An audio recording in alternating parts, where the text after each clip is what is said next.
நம்ம சேனல் தொடர்ந்து அப்புறம் நீங்கள் வீடியோக்குள்ள பார்க்க நினச்சிங்கன்னா இதுவரை நம்ம சேனலை சப்ஸ்கிரைப் பண்ணுங்க கீழே பெல் சிம்பிள் இருக்கும் அதையும் கிளிக் பண்ணுங்க. சரி, வாங்க நம்ம வீடியோக்குள்ளே போகலாம். வணக்கம் நண்பர்களே. விதியை மதியால் நிஜமாகவே வெல்ல முடியுமா, அல்லது அந்த நிகழ்வு விதியின் விளையாட்டா? சரி, நம்ம இந்த வீடியோக்குள்ளே அந்த விதியின் விளையாட்டை பார்ப்போமா? சரி, வாங்க நம்ம வீடியோக்குள்ளே போகலாம். ஒரு மிகப்பெரிய மலையின் அடிவாரத்தில் அழகிய காடு ஒன்று இருந்தது. அந்த காட்டில் ஒரு பறவை மிகவும் இன்பமாக சுற்றி திரிந்து உலா வந்து கொண்டிருந்தது. அப்பொழுது மலை மீது ஆகாயத்தில் மேகங்களுக்கு இடையில் சில தேவர்கள் வேகமாக மிதந்து சென்று கொண்டிருந்தனர். அவர்களை கண்ட அந்த அழகிய பறவை ஒரு பெரிய மரத்தின் மேல் உள்ள கிளையின் தன் இறகுகளை மடித்து சற்று அமர்ந்திருந்தது. ஆகாயத்தில் முதலில் அக்னி தேவன் செல்வத்தையும், அவர் பின்னால் வாயு தேவன் மற்றும் அனைத்து தேவர்களும் செல்வதைக் கண்டு பறவை ஆச்சரியமடைந்தது. அனைத்து தேவர்களுக்கு பின்னால் தேவேந்திரன் செல்வதையும் பறவை கவனித்தது.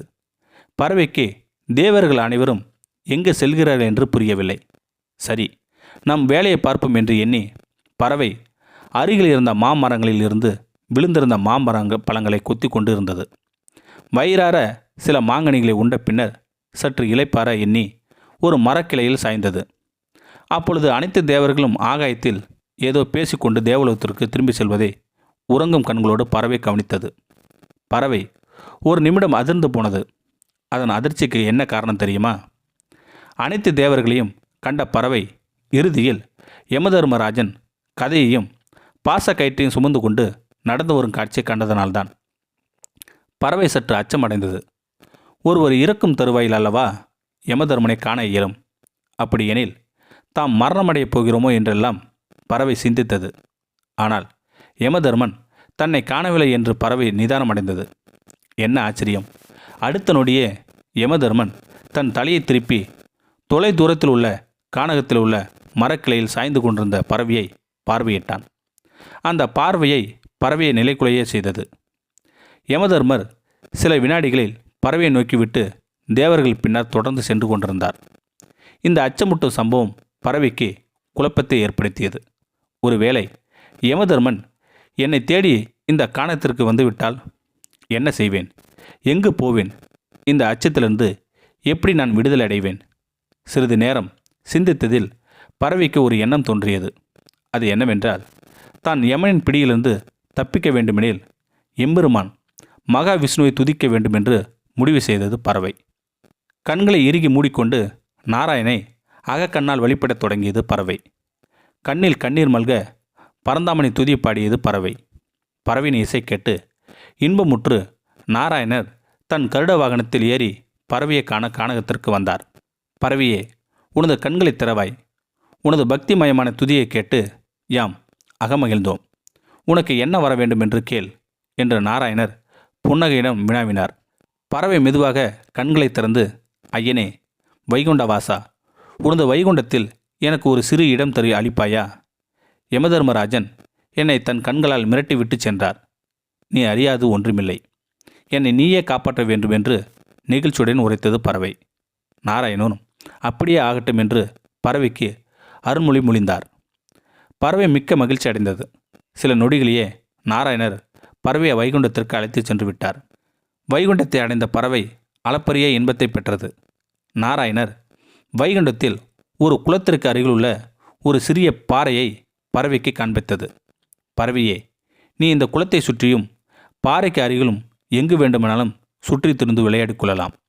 வேறு இடங்களுக்கு செல்ல வேண்டாம் என்று கூறிவிட்டு தன் பத்னியான லக்ஷ்மியை காண சென்று விட்டார். பறவை ஆனந்தமடைந்து குளத்திற்கு அருகிலுள்ள சிறிது நேரம் விளையாடியது. பின்னர் பாறைக்கு பின்னர் உள்ள சின்னஞ்சிறு செடிகளில் உருண்டு பிறண்டு இன்பமுற்றது. ஆனால் சற்று நேரத்திலேயே குளமும் பாறையும் பறவைக்கு சலித்து போயின. பெருமாள் சொன்ன இடங்களை தாண்டியது. பறவை சற்று தூரத்திற்கு பறந்து சென்றது.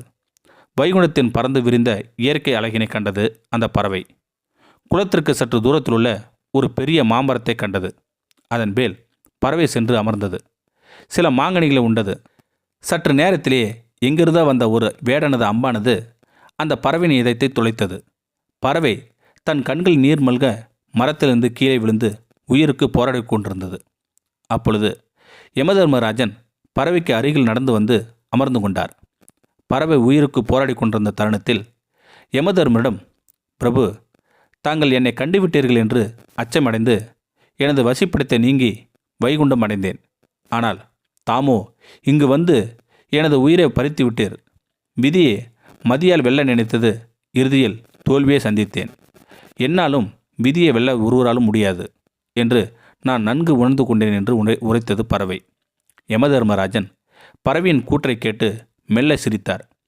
அன்பிற்குரிய பறவையே, நான் ஏன் உன்னை மரத்திலிருந்து கவனித்தேன் என்று நீ அறிவாயா? நீ உயிர்விடும் தருவாயில் வைகுண்டத்தில் இருக்க வேண்டும் என்பதே உனது விதி. ஆனால் நீ இருந்ததோ இந்த வைகுண்டத்திலிருந்து தொலைதூரத்திலுள்ள உனது வசிப்பிடத்தில். நீ ஒரு வேளை உனது வசிப்பிடத்தை நீங்கி இங்கே வந்து இருக்காவிடையில் நான் உனது உயிரை பறித்திருக்க இயலாது. என் பணியை நீயே எளிதாக்கிவிட்டாய். மதியை செயல்பட செய்வதும் செயலிழக்க செய்வதும் விதியே ஆகும். ஆனால் ஒன்றே அறிந்துகொள், விதி என்றும் சதி செய்யாது. விதி நமக்கு இறுதியில் மிகப்பெரிய நன்மையை தரும். இன்று நீ மட்டும் வைகுண்டம் வரவில்லை எனில் இன்னும் பல ஆயிரம் பிறவிகளை எடுத்திருப்பாய். நீ வைகுண்டத்தில் உயிர் திறப்பதால் மறுபிறவியின்றி இறைவனடி இணைந்தாய். எல்லாம் நன்மைக்கே. விதி என்ன நிகழ்வை நிகழ்த்தினாலும் அதன் சூட்சுமத்தை புரிந்து கொள்பவரே மதியில் சிறந்தவராவார் என்று யமதர்மர் எடுத்துரைத்தார். இந்த அற்புத உண்மையை கேட்ட பறவை ஆனந்த கண்ணீருடன் தன் இறுதி பிறவியிலிருந்து விடுதலை பெற்றது. இது வெறு கதை என விட்டுவிடாமல் நிஜமான வாழ்க்கையை உணர்ந்தும் தெளிந்தும் வாழ்வோம். இந்த வீடியோ பற்றி கருத்தை கீழே இருக்கிற கமெண்ட் செக்ஷன் சொல்லுங்கள். அப்படின்னு நம்மளோட சேனலை சப்ஸ்கிரைப் பண்ணுங்கள். கீழே பெல்ஸ் மட்டும் இருக்குது, அதையும் கிளிக் பண்ணுங்கள். தேங்க்யூ ஃபார் வாட்சிங்.